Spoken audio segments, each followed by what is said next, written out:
بعض ہمارے اہل علماء کرام شیعہ کو پکا کافر کہتے ہیں اور بعض کافر کا بھائی کافر کہنے میں کافر وافر شیعوں میں 20 قسم کے لوگ ہیں، معتدل بھی ہیں. تو میں یہ کہتا ہوں کہ کسی مسلک کو کافر کہنے کے بجائے آپ یوں بولو کہ جس کا یہ عقیدہ ہے وہ کیا ہے؟ کافر ہے.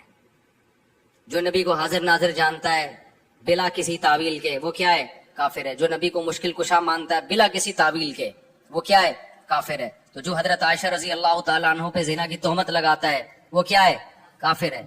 تو چاہے وہ سنی ہو، چاہے وہ شیعہ ہو، چاہے وہ بریلوی ہو، کیونکہ نام فرقوں کے لے کے اس میں ایک تو مبالغہ بہت ہو جاتا ہے. بعض دفعہ سارے وہ کر نہیں رہے ہوتے ہیں، ہم سب کو لپیٹ دیتے ہیں اور پھر فرقواریت اس سے بڑھتی ہے، نفرتیں پھیلتی ہیں. اپنے ملک کو پہلے بچاؤ. جو حالت ہو گئی ہے ہماری، لڑ کے ایک دوسرے کو ویسے ہی پڑھ کے کوٹ دیا ہم لوگوں نے.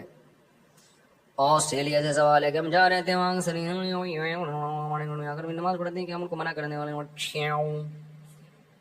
کہہ رہے ہیں. ہم جہاں آسٹریلیا میں رہتے ہیں وہاں اکثر اہل تشیع حضرات، وہاں جس علاقے میں رہتے ہیں وہاں زیادہ تر شیعہ حضرات ہیں، تو ہمارے گھر میں آ کر اپنی نماز پڑھتے ہیں. پڑھنے دو بھائی، میرے بھائی، وہ جائے نماز پہ ڈھیلا رکھتے ہیں، رکھنے تو آپ کے گھر آ کے نماز پڑھ رہا ہے نا، کوئی آپ کے چوری تو نہیں کر رہا نا. بار بار میں ایک بات کہتا ہوں، دوسرے کے مسلک کو چھیڑو نہیں، اپنے مسلک کو چھوڑو نہیں. ہاں جب وہ حق کی تلاش میں آپ کے پاس آئے دلائل، تو علماء سے دلائل پوچھ کے اس کو محبت کے ساتھ سمجھا دو. مان جائے ٹھیک ہے، نہیں مانے تو اس کی مرضی ہے بھائی. اتنی دنیا میں اور کچھ ہو رہا ہے تو کیا ہو گیا. تو یہ ضرور ہے کہ کوئی بھی شخص چاہے وہ سنی ہو چاہے وہ شیعہ ہو، آپ کے سامنے صحابہ کی گستاخی نہ کرے. وہ اب بولو بھائی یہ حدود سے کیا ہو رہا ہے. دیکھو کوئی عیسائی آپ کے گھر آتا ہے، وہ نبی کو نبی نہیں مانتا نا، تو آپ کو پہلے سے پتا ہے نہیں مانتا، پھر بھی آپ کے گھر آتا ہے، کھانا کھا کے چلا جاتا ہے. لیکن وہ آ کے آپ کے پیغمبر کو برا بھلا کہنا شروع کر دے تو آپ کہو گے بھائی اب یہ کیا ہو رہی ہے؟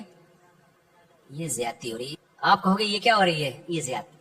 تو کوئی بھی شخص آئے آپ کے سامنے سیدنا معاویہ کو برا بھلا کہنا شروع کر دے، حضرت ابو سفیان کو، ابو بکر کو، حضرت عائشہ کو، آپ بولیں بھائی آپ آئیں اپنی نماز پڑھیں، آپ کا ایک مسلک ہے، ایک فقہ ہے، آپ اس طریقے سے پڑھیں، ہم نے منع نہیں کیا آپ کو. میں تو یہاں تو شیعہ لوگوں کہتا ہوں، اور آئے بھی ہیں بہت سارے مسجدوں میں، بیان بھی سنتے ہیں. ایک دن کسی جذباتی نے پکڑ لیا کہ شیعہ ہے اور نکالو. میں نے کہا تو مجھے بہت غصہ ہے. میں نے کہا کس بیس پہ نکال رہے ہو بھائی؟ آپ مجھ سے پوچھے بغیر آپ یہ کام کر رہے ہو. تو یہ بدتمیز ہر جگہ پر ہوتے ہیں. میں نے کہا آئیں بیٹھے بھائی. تو مجھ سے ملتے ہیں بہت سارے شیعہ لوگ بھی، میں کہیں جاتا ہوں نا اور بتا رہے ہوتے ہیں میں شیعہ ہوں لیکن آپ کو سنتا ہوں، تو ہمیں عادت نہیں ہے اس کو جا کے چھیڑنا شروع کر دیں، پن کرنا شروع کر دیں. میں کچھ بھی نہیں کہتا.